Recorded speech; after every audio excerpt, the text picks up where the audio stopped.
So yes, these new rules will make risk more representatives for the mutual funds. One, of course, is that the new very high risk category has been created. As of now, it was only up to high. Now there's a very high category that has been created.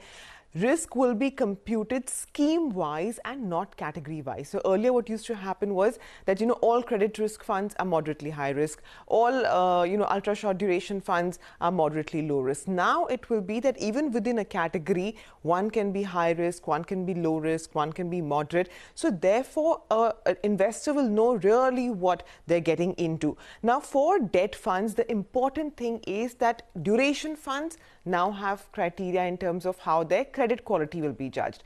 Credit funds now have criteria on the basis of which their duration quality will be judged. As well, both credit and duration funds now have the newly introduced liquidity risk. So, there's a grading that has been announced, one being the least, and then it goes on and on. So basically, your underlying securities will be evaluated on how they fit into this grade scale, and then a simple average will be taken out to realize where your scheme lies in the riskometer.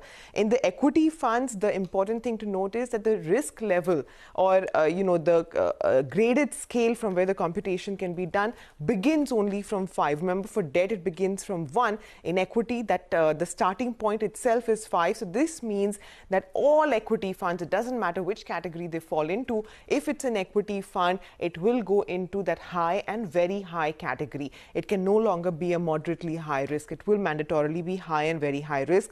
Equity funds will also be judged on the basis of volatility, impact, cost. So basically, the average of the last 3 months will be derived. And then they have their own grade scale on the basis of which this will be computed. So basically, in the new riskometer now, if your reading comes to, like, say 1, for instance, it will go into the low category. If the risk comes between 1 to 2, it will go into low into moderate. And then it goes on and on and on. So basically, anything above 5 will go into the very high risk category. And this will be evaluated on a monthly basis and disclosed.